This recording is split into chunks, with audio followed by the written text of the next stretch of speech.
On this episode of In the Fight, coalition and Afghan forces fight the information war in Afghanistan as they battle insurgents over public opinion. Soldiers returning from Afghanistan are reunited with their families. A special program builds long-term relationships and trust with the Afghan population. Marines learn the art of water survival. And a soldier battling PTSD finds peace through an unusual hobby.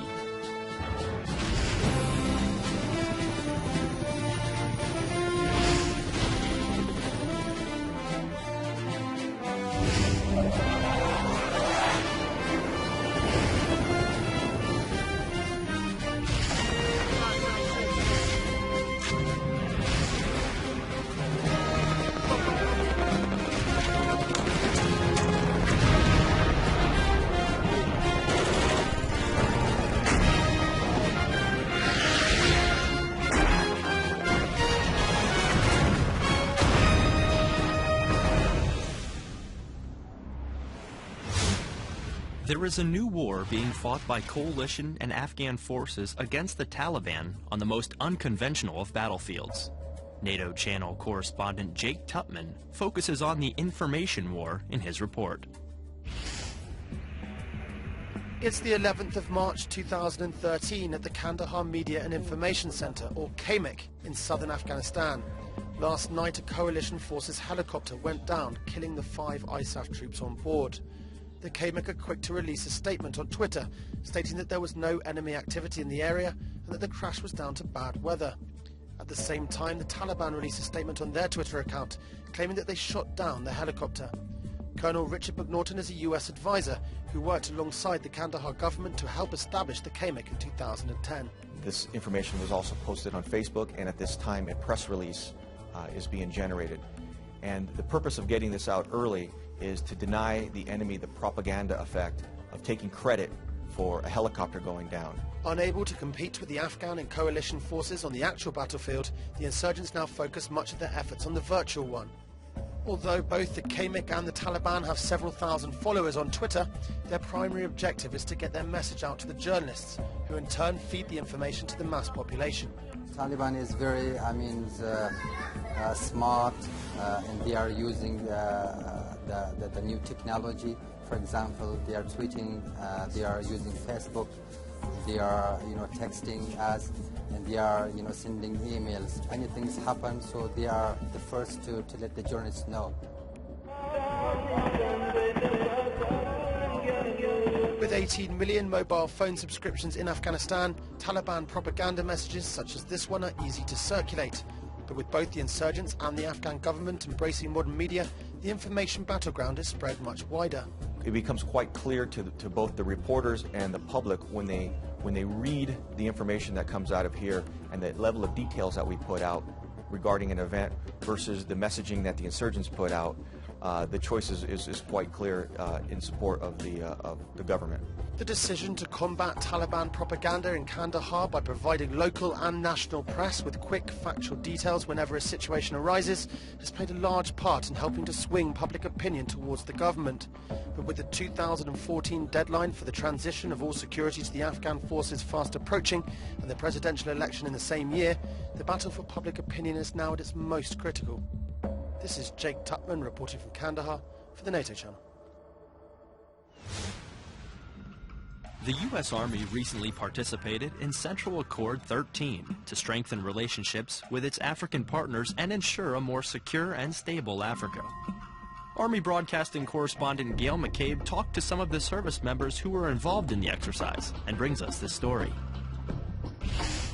At no time will you go on the drop zone. Staff Sergeant Michael Quinn is a pathfinder, a U.S. Army paratrooper skilled in the nuances of setting up and operating drop zones. It's what I do. It's part of my job, just coming to training soldiers. Quinn is a member of the 560th Battlefield Surveillance Brigade, part of the Georgia National Guard.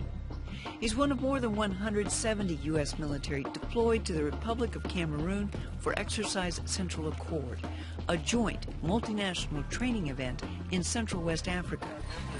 Cameroon is Africa in miniature in that you've got Sahelian environments, you've got over 275 different ethnic groups. You've really got a hodgepodge here, and different climactic zones. You've got savanna, you've got tropical forest, and you've got a hot, humid coast.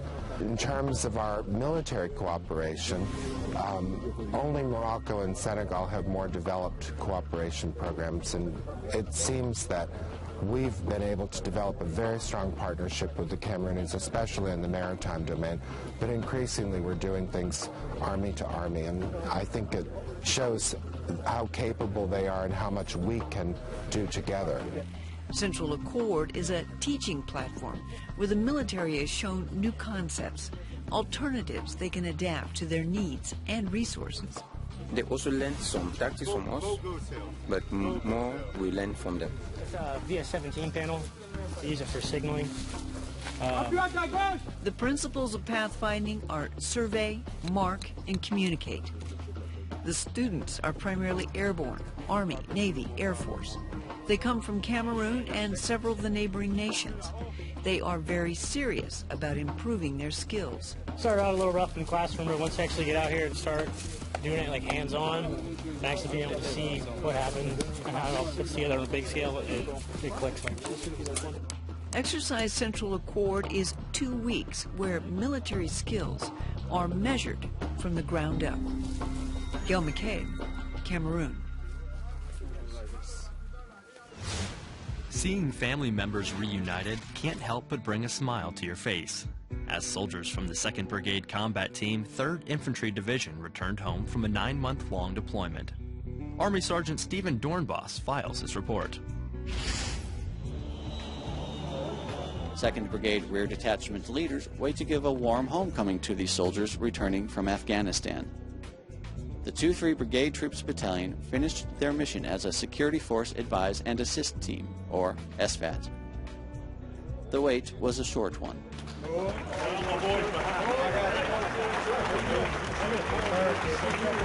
The terminal filled with applause as people cheered on the 2-3 BSTB soldiers.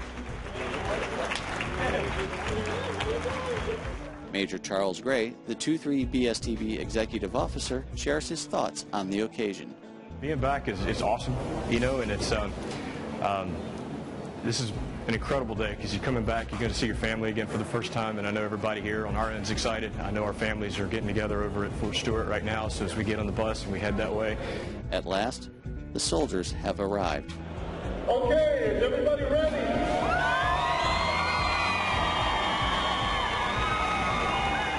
The soldiers of 2-3 BSTB arrived with proper military formality. However, the families didn't have to wait too long.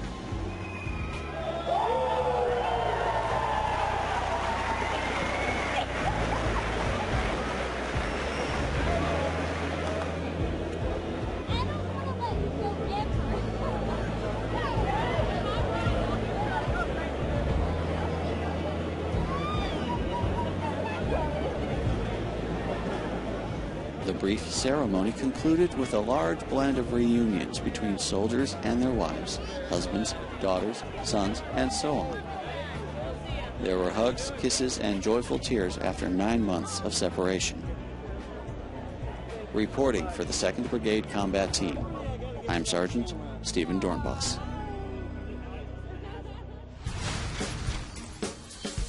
Colonel Bob Vallon from Lexington, Massachusetts, with a shout out to my mom, Jean Vallon in Lexington.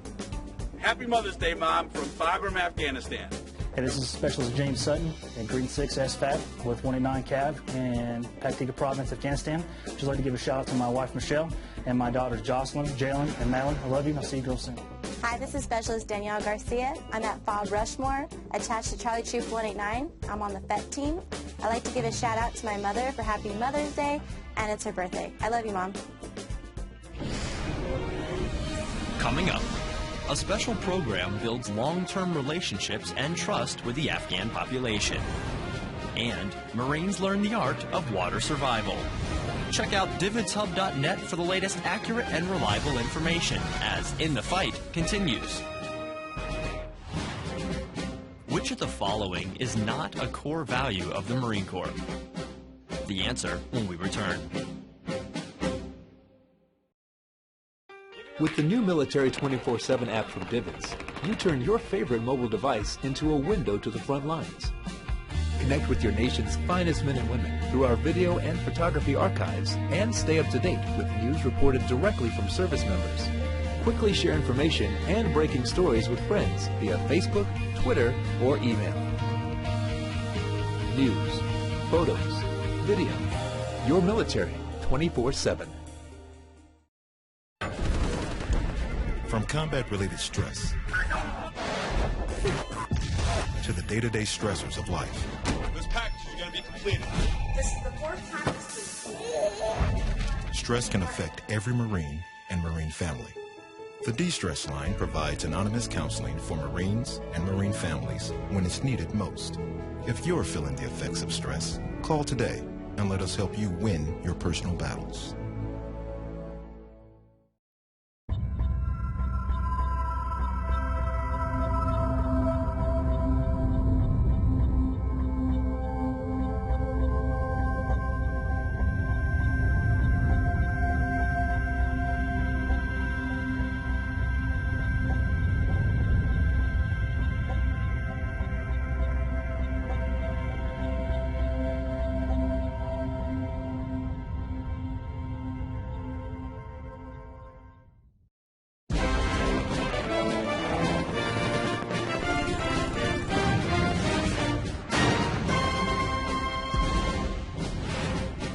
Which of the following is not a core value of the Marine Corps? The answer is A, pride.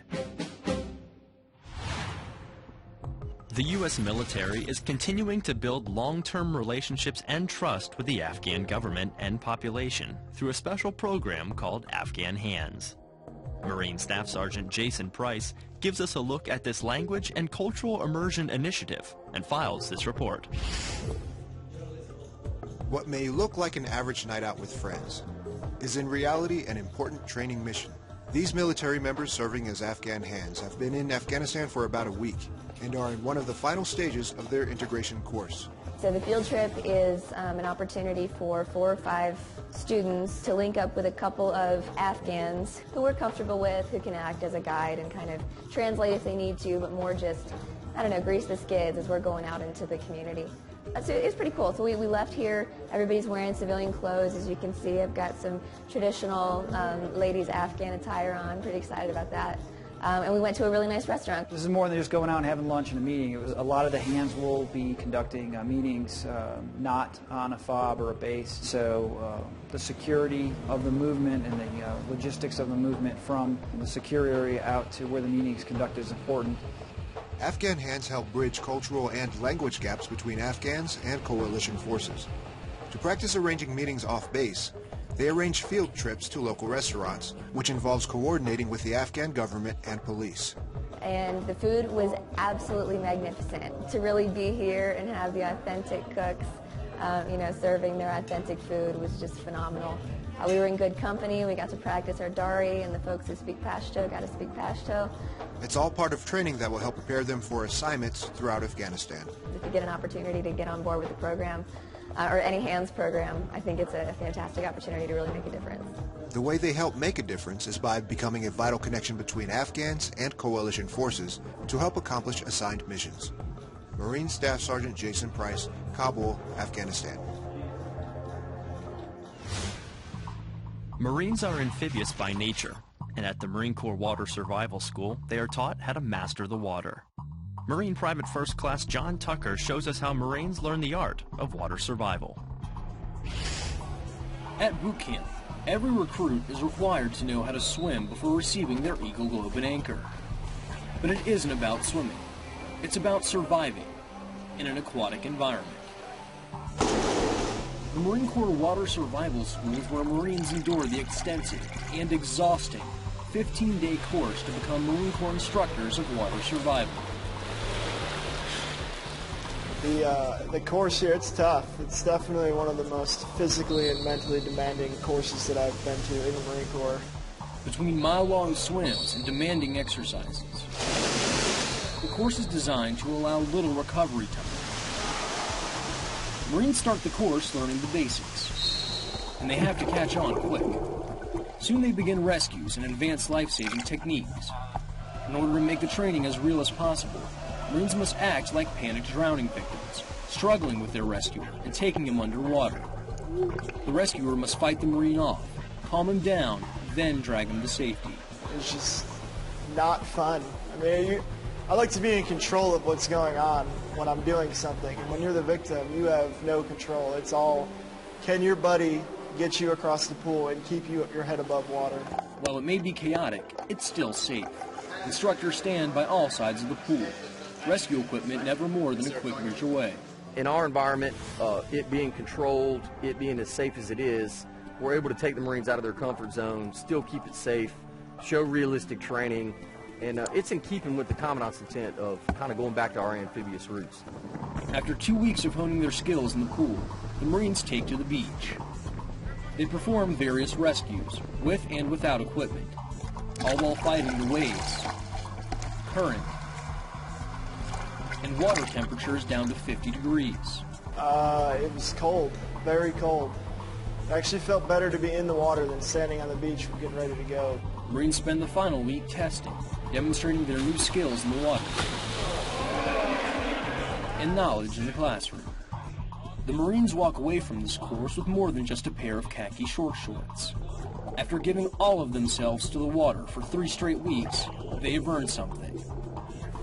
And the Marine Corps is getting qualified, knowledgeable instructors with the drive and capability to train Marines throughout the fleet to survive. Jumping from an aircraft at 1,200 feet would downright terrify most people. But for a special group of Marines, it's just another day at the office. Marine Corporal Paul Peterson brings us this story from the back of a C-130 Hercules. 01025, have a EWN all the way down the board, CI source, INAV on the right. I'm expected to leave this aircraft. I know I have to leave this aircraft, and I've done this before. I mean, you can jump in environments such as Alaska, maybe even the Antarctic, but we can also do jumps in Afghanistan, Iraq, Kuwait, to where the temperatures get upwards of 120 degrees.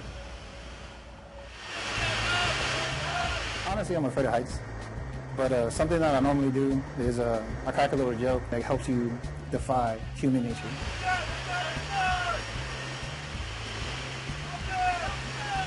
It takes about 4 seconds for that parachute to fully inflate, and you'll get something called an opening shock, where the parachute opens and it creates kind of like a break. A lot of it is human nature. Like, that's got to be the biggest challenge to overcome, to actually get yourself out of that aircraft, knowing that you're safe, you're in the air, and you're about to leap out of this aircraft.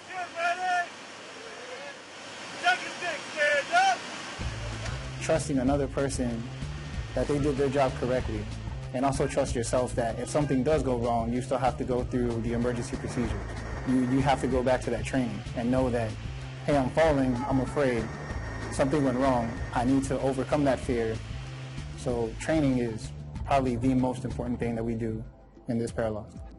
Just revert back to your training, don't panic, don't freak out, go through your emergency procedures.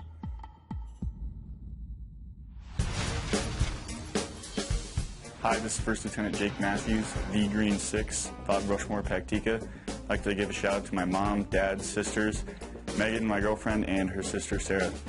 I love you guys, miss you, and I'll see you soon. My name is Staff Sergeant Mark Salang, currently deployed with the Special Purpose Marine Air Ground Task Force Africa out of Naval Air Station Sigonella. I'd like to wish my mother, Mila Silang, in Seattle, Washington, a happy Mother's Day. Hi, I'm Lieutenant Tom Thresher with Green 6 SFAT 189 Cavalry at 5 Rushmore in Paktika Province, Afghanistan. Just want to send a shout out back home to my family and my friends in Wilton, Connecticut. My girlfriend Alicia, I love you, I'll see you soon. Hello, I'm Staff Sergeant Brandon Stanford. I'm here on 5 Orkney, Paktika Province. Want to give a shout out to my wife Shaquana and 2 children, Brandy and Marquise. Daddy loves you. Coming up, a soldier battling PTSD finds peace through an unusual hobby. And we'll showcase some of the best photos from our service members as In the Fight, presented by Divots, continues.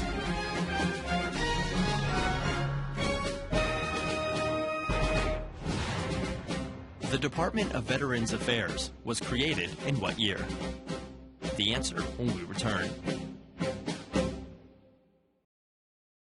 a shout out to my family and friends. I want to send a shout out to my husband, to my parents, my family back home. I'd like to give a shout out to my girlfriend. My family and friends in Lansing, Michigan. To my family out in Tucson, Arizona. My beautiful wife and children in Des Moines, Iowa. To everybody in Texas. In York, Pennsylvania. Colorado Springs, Colorado. Chicago, Illinois. Harrisonburg, Virginia. Orlando, Florida. Oceanside, California. And Fort Leonard Wood, Missouri. I love you guys. I miss you. And I hope I'll see you soon.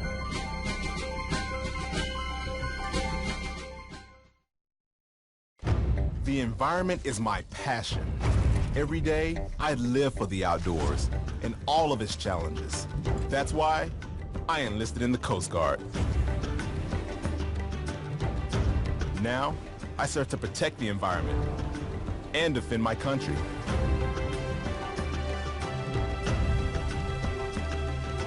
It's like I was born for this. Were you born ready for a greater challenge? Find out at GoCoastGuard.com. With the new Military 24/7 app from Divots, you turn your favorite mobile device into a window to the front lines. Connect with your nation's finest men and women through our video and photography archives and stay up to date with news reported directly from service members. Quickly share information and breaking stories with friends via Facebook, Twitter, or email. News, photos, video. Your military 24/7.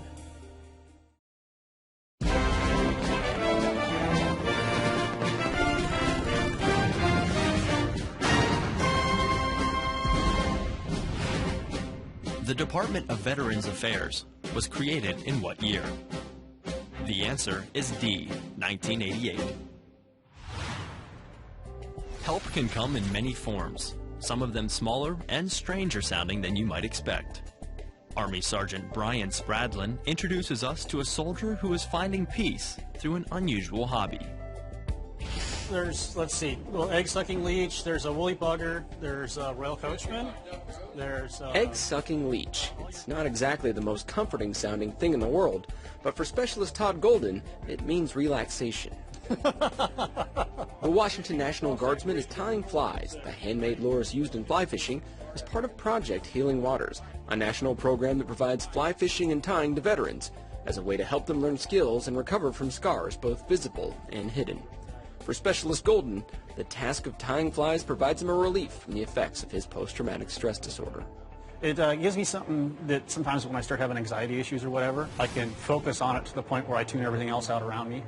And it helps, I forget about, whatever it was that was starting to affect me. Golden's group meets at Joint Base Lewis McChord's Warrior Transition Unit and is open to service members, veterans, and anyone interested in learning to tie. Program coordinator Chuck Ty, a retired Marine officer, says there's a lot of peace that can be found in such a small package. We all have a good time, and everybody settles down. Everybody forgets about the worries and the troubles, and it just helps them readjust to life overall. Golden also values the perspective that the veterans in the group can provide him for his eventual life after the Army, and looks to what he'll be able to pay forward. It definitely, lets you know that the world's not going to end once I sign my DD-214. I mean, there's, the entire rest of life is beyond that. So one of the things I do plan to do is that I want to return here and return the favor to the next group of veterans coming in, what they've done for me. But for now, Specialist Golden is just going to keep tying, relaxing, and perfecting his egg-sucking leech. For the 5th Mobile Public Affairs Detachment, I'm Army Sergeant Brian Spradlin. Military members recovering from combat-related injuries recently had the opportunity to visit fellow troops in Afghanistan and share their experiences. Petty Officer Omar Dominguez introduces us to a particular wounded warrior who carries with him the nation's highest military honor. These are the guys from 2nd Ranger Battalion that I've lost since the global war on terrorism has started. Sergeant First Class Leroy Petrie was part of the 2nd Battalion, 75th Ranger Regiment when they were sent out on a mission. The mission was to Paktia Province, Afghanistan to capture a high-value target. Upon access to the primary building, they took on strong enemy fire. 2008, May 26th, I was part of a daylight raid with 2nd Ranger Battalion. I was shot through both my legs, and then I picked up a hand grenade that was near my Ranger buddies and attempted to throw it away, and as I opened my hand, it exploded and amputated my hand. Because of his actions on the battlefield, Petrie was awarded the Medal of Honor. I had the distinct honor of being in the White House when he did, in fact, receive the medal from President Obama. It's a very humbling experience. Nobody ever goes out to be awarded the Medal of Honor, but I tell people that it's a rare award that not many people get it that are still living, and so a lot of recipients will say it's a heavy award to wear. It makes it lighter for me to share it with others. And he continues to share it with others when he found out about Operation Proper Exit, a program that helps service members recovering from combat-related injuries come back to Afghanistan to find a little more closure and leave the battlefield on their own terms.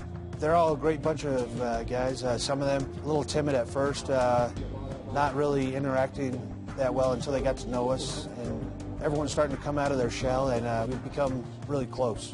Sergeant Petrie spent the next couple of days traveling with Operation Proper Exit throughout Afghanistan and sharing his stories with deployed service members. Petty Officer Omar Dominguez, Kabul, Afghanistan.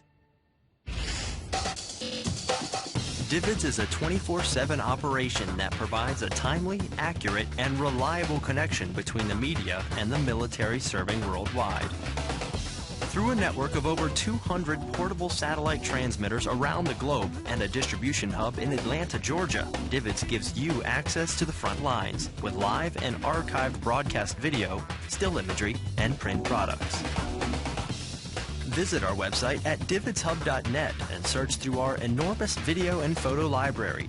Register on our website to gain complete access to high-definition content, along with breaking news alerts and webcasts from top military officials.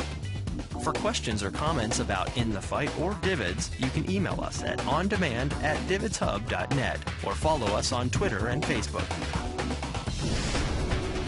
As we close, we feature some of the best photos that DVIDS has to offer, as we listen to Eddie Horst's composition, Pangea. See you next time, In the Fight.